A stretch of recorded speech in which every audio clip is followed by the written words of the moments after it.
The first thing with any sacred geometry symbol common is that the dot at the center, it begins with a dot at the center. Every sacred geometry symbol, immaterial of which tradition it comes from. It can come from the Vedic times. There are many hundreds of symbols from the Vedic times, like the Sri Yantra, like the Surya Yantra, the Kali Yantra, many other yantras. So all of these are also sacred geometry symbols. There are many other traditions which have their own symbology, sacred geometry symbology. Now, among symbols, you can classify them as one category of symbols, and the geometric symbols.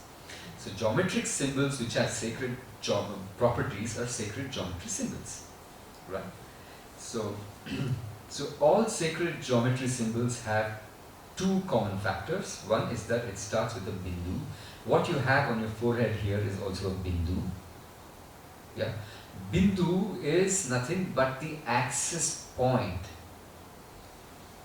A point of axis, you know, ACCESS, axis, accessing the physical realm and the non-physical realm. So the point is a unidimensional point, right? The point is unidimensional, it doesn't have a dimension. When you put two lines, 2 points, and connect those points, then it becomes two-dimensional. No, single dimension. Yeah. Then you put another thing, it becomes two-dimensional, like a triangle. Then you put another dot, then it becomes a pyramid, then it becomes three-dimensional. So we experience three-dimension now. So when you collapse these dimensions and go down to no dimension, that is a point. Now that they say in most traditions and most things, that is the point, the bindu is the point of access to the other dimension. So what connects the physical dimension and the non-physical dimension is this point, bindu, yeah, which is what you wear here. Which is also the pineal gland, which is meant to be the pineal gland, a significant thing of the pineal gland. So it is an access to the unmanifest universe. So what is an unmanifest universe? So what we are experiencing here is a universe that we exist in. It's the manifest universe, where things are manifested. You can touch, feel. Everything is here. You can touch, feel, you can sense, you can interact. That's the universe that's manifested itself. But what is on the other side is a potential universe. Universe full of potential. Like our imagination, like our visions, right? All of this is a potential universe. So it is full of potential. The only difference between that universe and this universe is that that is a potential universe which has not manifested itself. And here we are in a universe where if it comes from there to here, if our imagination becomes reality, then we have manifested it. We have brought it from the unmanifest space to the manifest space. So the point of exchange between these two, they say, is this point, that's the center point there, called the bindu. That's called bindu, right? Also here, there, it's the same thing. Okay. That is the common thing in all sacred geometry symbols. The next thing is that all sacred geometry symbols have a certain ratio.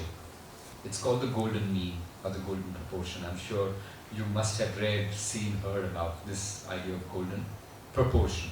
So when a flower multiplies all the petals, the way it grows, and it's called the Fibonacci sequence.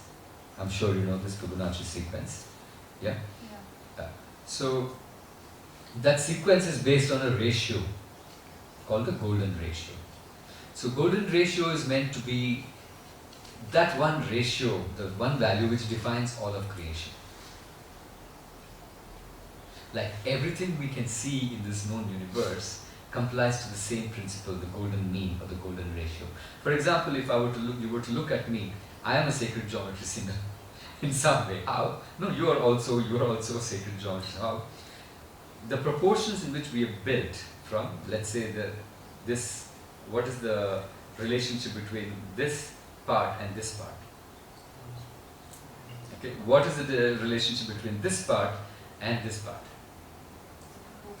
Yeah, the proportion between this part and this part.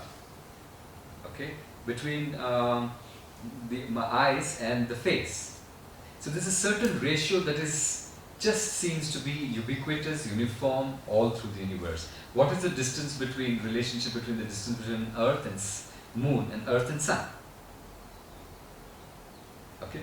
So likewise, anything we see in the universe, from a human form to anything else that we see, has a certain guiding proportion intrinsically, and that proportion is the golden proportion, golden mean, or the golden ratio, or phi it's called as a value. It's also in degrees, it's 51.51 degrees, which is what every pyramid that we see in the world, at the apex where it comes down to the same degree.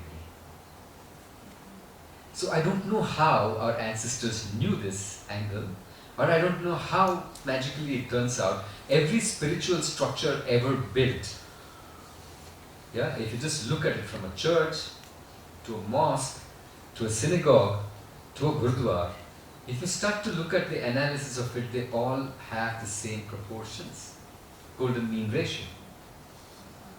Right? Now these are really,